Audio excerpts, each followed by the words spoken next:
돼지고기 목살을 내 목살만큼 두툼하지는 않지만 1cm 정도 두께로 500g을 준비해주세요. 저처럼 잘생긴 사람은 정육점에서 칼집도 넣어주는데요. 안 넣어준다고 속상해하지 말고 직접 넣어서 양념이 잘 배어들게 해주세요. 키친타올로 눌러서 핏물을 빼주세요. 날이 많이 추우니까 잠시 기다리는 동안 덮고 있으라고 하고요. 대파를 3대 준비해서 통으로 약 5cm 정도 길이 되게 잘라주세요. 얇은 초록잎 부분은 나중에 국이나 찌개에 넣어주세요. 양념으로 먼저 양조간장 4스푼 넣어주시고요. 흑설탕 1스푼을 넣어서 풍미와 색을 더해주세요. 여기에 맛술도 1스푼만 넣어주세요. 오늘도 당연히 다진 마늘 1스푼 넣어주시고요. 마늘 못지않게 다지는 생강도 다져서 2분의 1 작은 스푼 넣어주세요. 후춧가루는 후추추추추 4꼬집 정도 넣어주시고요. 꼭 들어가야 되는 배가 있는데요. 갈아 만든 배와 볼록 나온 4배인데요. 그중 갈아 만든 배를 양념에 100ml 넣어주세요. 잘 저어 섞어서 양념을 완성시켜주세요. 전분가루 2스푼 정도를 쟁반이나 바트에 펼치고 준비해놓은 목살에 전분가루를 묻혀주세요. 앞뒤로 가볍게 묻힌 후에 뭉쳐있는 곳이 없게 털어주세요. 전분은 목살의 식감을 부드럽게 할 뿐 아니라 양념이 잘 배어들게 해줍니다.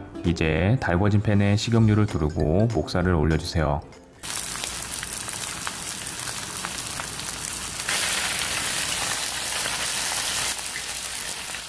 이때 불세기는 중불로 조절해 유지해 주시고요. 짙은 갈색빛으로 익으면 뒤집어서 반대편도 구워주세요. 이때 냄새와 소리로 인해 침샘이 폭발하고 이성이 잠시 마비될 수 있는데요. 그럴 때는 소금이나 쌈장 쪽은 쳐다보지도 말고 물 한 잔 드신 후에 잘라놓았던 대파를 바로 넣어주세요.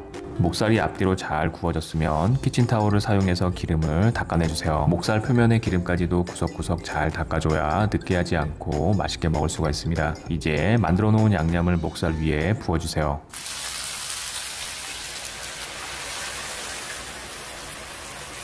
지금부터는 불세기를 강불로 조절하고 목살을 양념에 졸여주세요. 졸여지는 중간중간 목살을 뒤집어줘서 양념이 고르게 배어들 수 있게 해주세요. 양념이 자박해질 정도로 졸여지면 먹기 좋은 크기로 잘라주세요. 고기가 두꺼우면 작게, 얇으면 크게, 내 입이 크면 크게, 내 입이 작으면 작게 잘라주세요. 남아있는 양념과 목살이 타지 않게 잘 저어가면서 볶아주세요.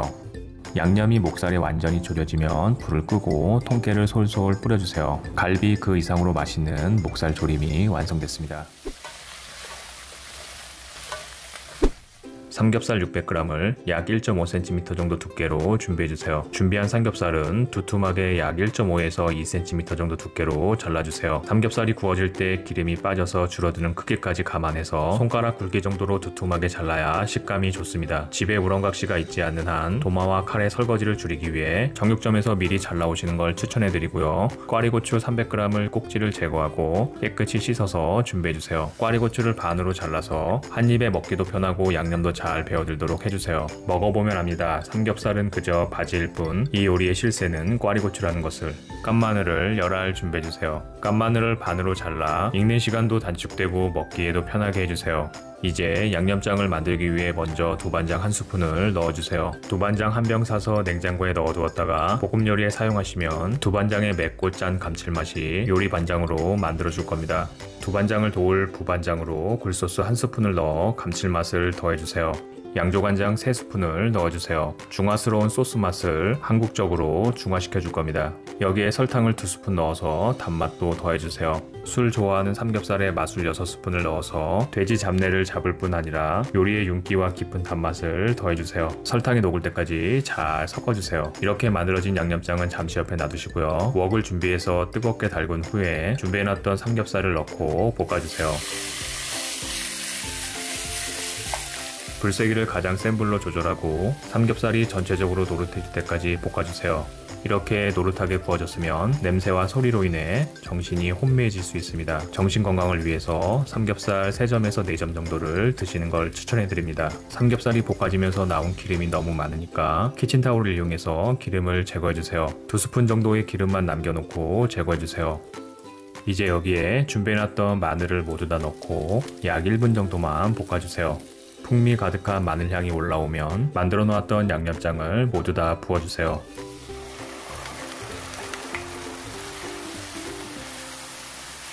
양념장이 삼겹살과 잘 섞인 후에 바글바글 끓어오르면 반으로 잘라놓은 꽈리고추를 모두 다 넣고 볶아주세요. 불세기는 계속해서 강불을 유지해주시고요. 웍 바닥에 있는 양념이 다 줄여들고 꽈리고추에 숨이 죽을 때까지 볶아주세요.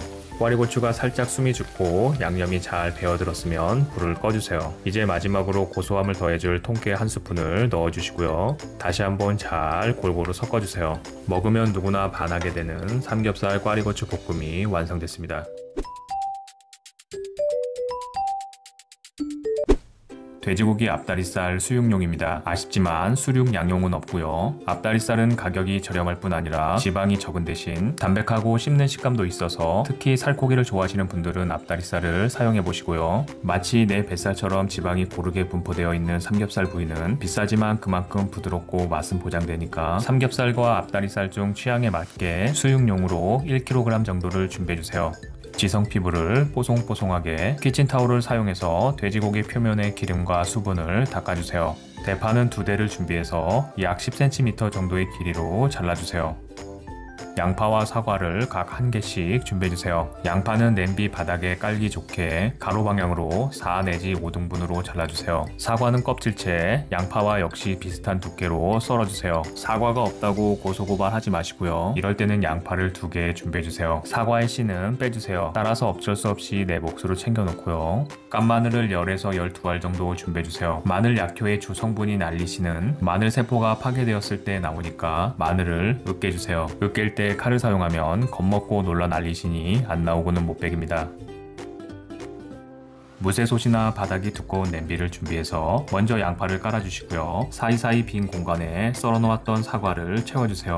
고기가 직접적으로 바닥에 닿지 않게 준비를 다 끝낸 후에 수육용 돼지고기를 넣어주세요. 이제 쌍화탕 한 병을 준비해주세요. 피곤한 내 몸이 강하게 원하더라도 오늘만큼은 돼지고기에 양보해주세요. 월계수잎이나 된장, 통후추, 소주 등을 넣지 않아도 쌍화탕이 돼지고기의 잡내를 잡아줄 겁니다. 한방수육 같은 냄새와 맛이 나지 않을까 하는 기대는 500원짜리 쌍화탕 에게는 과도한 짐이니까 그런 기대는 접어 넣으시고요. 대신 잡냄새 하나는 확실하게 잡아줍니다. 돼지고기 위에 천천히 고르게 뿌려주세요.